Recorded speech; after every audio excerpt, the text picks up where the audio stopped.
মোক কৈছে যে গান গাব লাগে।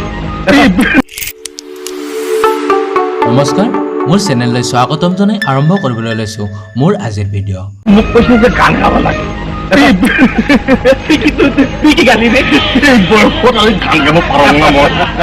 বুঢ়ীটা শুনি একে লাজতে একে চৰমতে পুৰি যায়। আজি মই উপস্থিত হৈছোহি অসমৰ কলাগুৰু হিচাপে খ্যাত মহান ব্যক্তিগৰাকীৰ চমু জীৱনেৰ আভাস লৈ।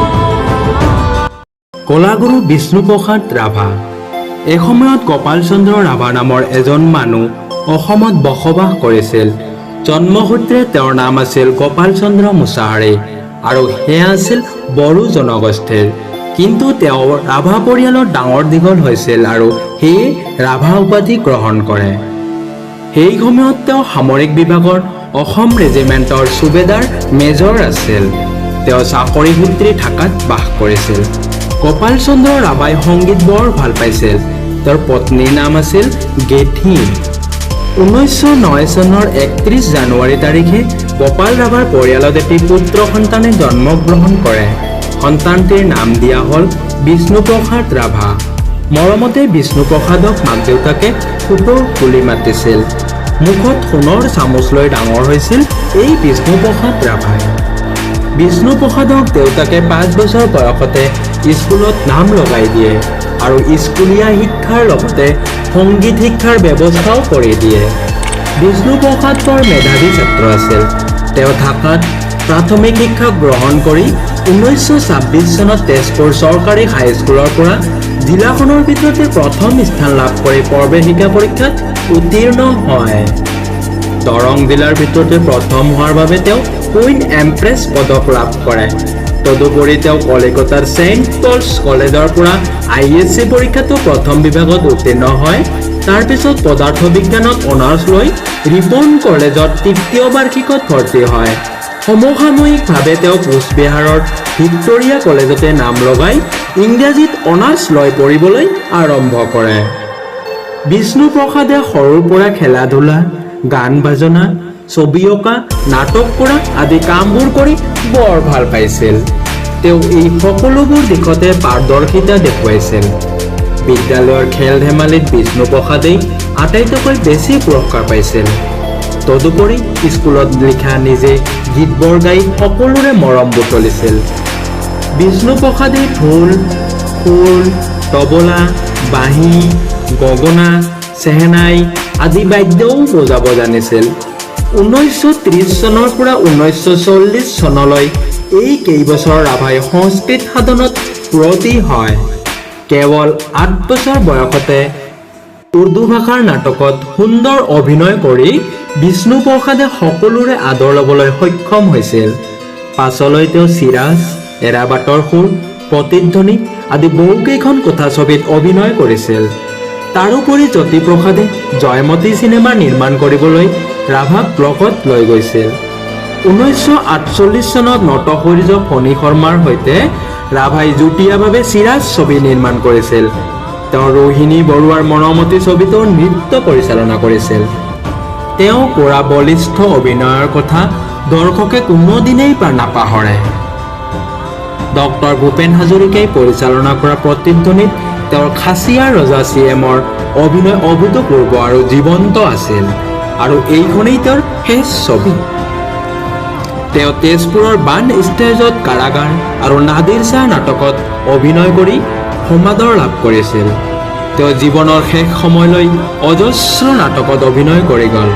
তেওঁ বাঁহী নামৰ আলোচনীখনত বৃহত্তৰ অসমৰ পৰিকল্পনা বুলি এলানি প্ৰাচীন অসমৰ সংস্কৃতি সম্পৰ্কে প্ৰবন্ধ ৰচনা কৰিছিল। তাৰ ভিতৰত শ্ৰী শ্ৰী শংকৰদেৱ বৰগায়ন উল্লেখযোগ্য। তাৰোপৰি তেওঁৰ ৰঙিয়াৰ বৰকুৰিহা আৰু ৰহাৰ সভাত সভাপতিত্ব কৰোঁতে লিখা অভিভাষণ দুখন অসমীয়া কৃষ্টিৰ চমু আভাস আৰু অসমীয়া সংস্কৃতিৰ তথ্যমূলক ৰচনা বুলিব পাৰি। তেওঁৰ উল্লেখযোগ্য ৰচনাসমূহ হৈছে ডিমাচা কছাৰীৰ বুৰঞ্জী, মিৰি বুৰঞ্জী, বড়ো জাতিৰ বিৱৰণ, ৰাভা জাতিৰ ইতিবৃত্ত আৰু গীত নাটক, ৰজাৰ দেউল আৰু সোণ পাহি। তেওঁ লিখা একাংকিকা নাটক দুখন হ'ল মুখ আৰু জীৱন নৈ সিপাৰে। ৰাভাই কেইবাখনো থিয়েটাৰৰ জন্ম দিছিল। ৰাভাই সুন্দৰ ছবি আঁকিব জানিছিল। তেওঁ শ্ৰীমন্ত শংকৰদেৱ, ৰবীন্দ্ৰনাথ, কনকলতা আদি বিখ্যাত লোকসকলৰ ছবি সুন্দৰকৈ আঁকিব পাৰিছিল। নিজৰ পিতৃ মাতৃৰ হুবহু ছবিও তেওঁ আঁকিব পাৰিছিল। তেওঁ নিজৰ ছবিও হুবহু আঁকিছিল। কলিকতাত থকা কালচোৱাতেই তেওঁ গগনেন্দ্ৰ ঠাকুৰ আদিৰ ওচৰত চিত্ৰবিদ্যা শিকিছিল। এদিন কি হ'ল জানানে? ৰাভাই বিদ্যালয়ত সংস্কৃত শিক্ষক ভাগৱতী ছাৰলৈ চাই হুবহু আঁকি পেলালে। আৰু ৰাভাই অঁকা ছবিখন চাই ভাগৱতী ছাৰৰ লগতে সকলোৱে তবত মানিলে। ৰাভা এজন ভাল খেলুৱৈ আছিল। তেওঁৰ প্ৰিয় খেল আছিল ফুটবল। তেওঁৰ ভৰিলৈ বল আহিলে কোনোৱে তেওঁৰ পৰা কাঢ়ি নিব নোৱাৰিছিল। কলেজত ফুটবল দলৰ কেপ্টেইন আছিল ৰাভা। তেওঁ ক্ৰিকেট খেলিও বৰ ভাল পাইছিল। ৰাভা এজন শক্তিশালী মল্ল যুঁজাৰু আছিল। খেলা ধূলা, সংগীত, অভিনয়ৰ লগতে নৃত্যতো ৰাভা আছিল অতি পাৰ্গত।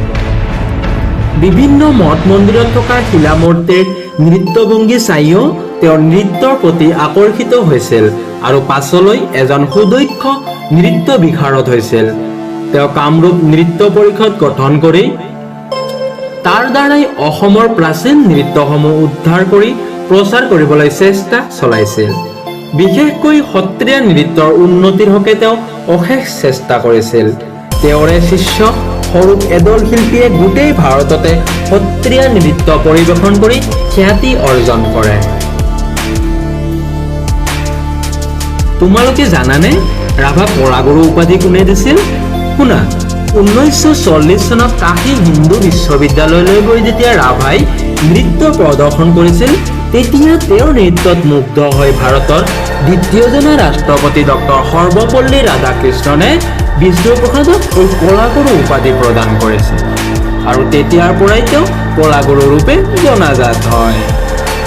ৰাভাক অসমীয়া সাহিত্যৰ যাদুকৰ বুলিও কোৱা হয়। তেওঁ বহুতো গীত কবিতা ৰচনা কৰি গৈছে। এই গীতসমূহকে সমূহীয়াকৈ ৰাভা সংগীত বোলা হয়। ৰাভাই হাতত ষ্টেন গান লৈ গান গাই ছবি আঁকি সাহিত্য সৃষ্টি কৰিছিল। ৰাভাই কৈছিল, কবি, সাহিত্যিক, শিল্পী হ'বলৈ লাগিলে গাঁৱে ভূঞে দুখীয়া সজোৱা মানুহৰ মাজত থাকিহে হ'ব পাৰি। ৰাভা আছিল জনতাৰ শিল্পী, ৰাইজৰ হিয়াৰ আমঠু। সহজ সৰল স্বভাৱৰ বিষ্ণু ৰাভা দুখীয়া নিচলাৰ কাৰণে সদায় চিন্তিত হৈছিল। কেৱল নিপীড়িত জনতাৰ কাৰণে শিল্পী আৰু বিপ্লৱী হৈ পাহাৰে ভৈয়ামে ঘূৰি ফুৰিছিল বিষ্ণুপ্ৰসাদ ৰাভা। 1930 চন স্বাধীনতা আন্দোলনত জঁপিয়াই পৰিল বিষ্ণুপ্ৰসাদ ৰাভা। এদিনৰ কথা, কোচবিহাৰত থকা ব্ৰিটিছৰ বঙলাত উৰি থকা পতাকাখন পেলাই দি কংগ্ৰেছৰ পতাকাখন উৰুৱাই আহিছিল এই বিষ্ণুপ্ৰসাদ ৰাভাই। তেনে বহু কাম কৰি সাহসিকতাৰ পৰিচয় দিছিল এই বিষ্ণুপ্ৰসাদ ৰাভাই। 1947 চনৰ 15 আগষ্টত দেশ স্বাধীন হ'ল, কিন্তু ৰাভাৰ সংগ্ৰাম শেষ নহ'ল। তেওঁ স্বাধীনতা মিছা বুলি কোৱা বিষ্ণু ৰাভাই এইবাৰ জমিদাৰী শোষণৰ বিৰুদ্ধে হাতত বন্দুক তুলি ল'লে। 1952 চনত কমিউনিষ্ট পাৰ্টিৰ বিপ্লৱী ৰাভাক পুলিচে গ্ৰেপ্তাৰ কৰি জেললৈ পঠিয়ায়। তোমালোকে জানি ভাল পাবা, বিষ্ণু ৰাভা আছিল শকত আৰু পাহুৱাল। তেওঁৰ হাতকেইখন ইমানেই শকত আছিল যে পুলিচৰ শিকলিৰে ৰাভাক বান্ধিব পৰা নাছিল। এদিন পুলিচে ৰাভাক গ্ৰেপ্তাৰ কৰিবলৈ গৈ বিমৰত পৰিছিল, কাৰণ ৰাভাক বান্ধিবৰ জোখাৰে পুলিচৰ হাতত শিকলিয়ে নাছিল। পাছত পঘাৰে তেওঁৰ হাত বান্ধিছিল। ৰাভা আছিল অতি পৰিশ্ৰমী আৰু কষ্ট সহিষ্ণু। এদিন কি হ'ল জানানে? বৰযাত্ৰী হৈ বিষ্ণু ৰাভাই খোজকাঢ়ি যাব বিচাৰিলে। ইমান দূৰ বাট। এজনে ৰাভাক বাইচাইকেল এখন আগবঢ়ালে, কিন্তু বিষ্ণুৱে ক'লে, মোৰ ভৰি দুখনেই চাইকেল। অন্য এদিন কি হ'ল জানানে? 1957 চনত ৰাভাই ওদালগুৰিৰ এখন সভাত ব্যস্ত হৈ আছিল। পিছদিনা তেজপুৰতো সভা এখন আছে। ৰাভাই কাৰোবাৰ ঘৰত মেল পাতি থাকোঁতে লগৰ কমৰেডসকলক এখন টেক্সি লৈ তেজপুৰৰ সভাখনলৈ গ'ল। ৰাভা ওদালগুৰিতে ৰৈ গ'ল। শেষত ৰাভাই ওদালগুৰিৰ পৰা তেজপুৰলৈ খোজ কাঢ়িবলৈ চেষ্টা কৰিছিল। মন থাকিলেও শক্তি নথকাত বেচেৰাই খোজ কাঢ়িব নোৱাৰে।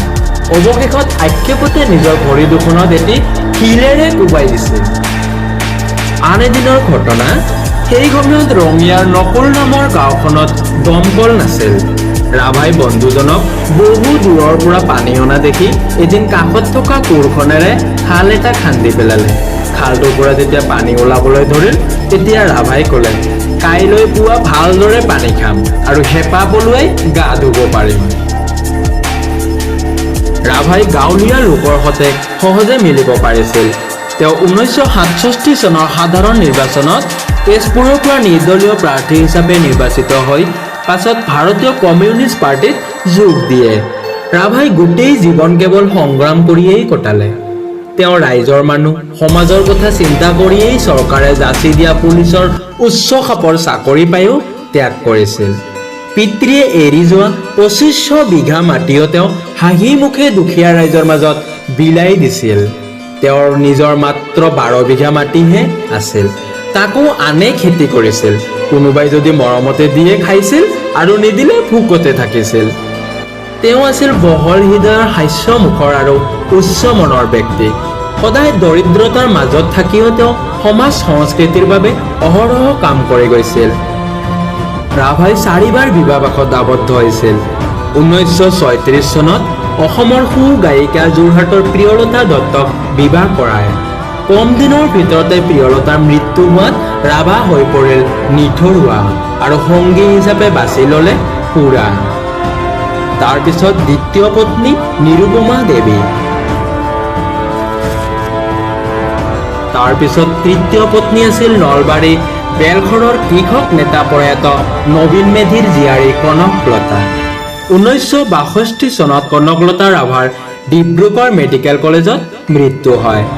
এৰি থৈ যায় হেমৰাজ আৰু পৃথ্বীৰাজ নামৰ 2 পুত্ৰক। ৰাভাৰ সংঘাতপূৰ্ণ সাংসাৰিক জীৱনৰ তাতেই অন্ত নপৰিল। আকৌ চতুৰ্থগৰাকী পত্নী আহিল মোহিনী ৰাভা। মেণ্ডলা লুণ্ডুন নামৰ এটি সন্তানৰ মাক হৈ মোহিনীয়ে ৰাভাক জীৱনৰ শেষ মুহূৰ্তলৈকে সেৱা শুশ্ৰূষা কৰিছিল। এইজন মহান শিল্পীৰ অৱশেষত কৰ্কট ৰোগত আক্ৰান্ত হৈ 1969 চনৰ 20 জুনৰ নিশা মৃত্যু হয়। তেওঁৰ স্মৃতি সুঁৱৰি প্ৰতি বছৰে 20 জুন তাৰিখটো ৰাভা দিৱস হিচাপে পালন কৰা হয়। ধন্যবাদ থাকিল। আৰু মোৰ আজিৰ এই ভিডিঅ'টো ইয়াতে সামৰণি পৰিলে। যদি তোমালোকক মোৰ এই ভিডিঅ'টো ভাল লাগিছে প্লিজ ভিডিঅ'টো এটা লাইক কৰি চেনেলটো ছাবস্ক্ৰাইব কৰি ল'ব আৰু লগতে বেল আইকনটো প্ৰেছ কৰি দিব। Thank U.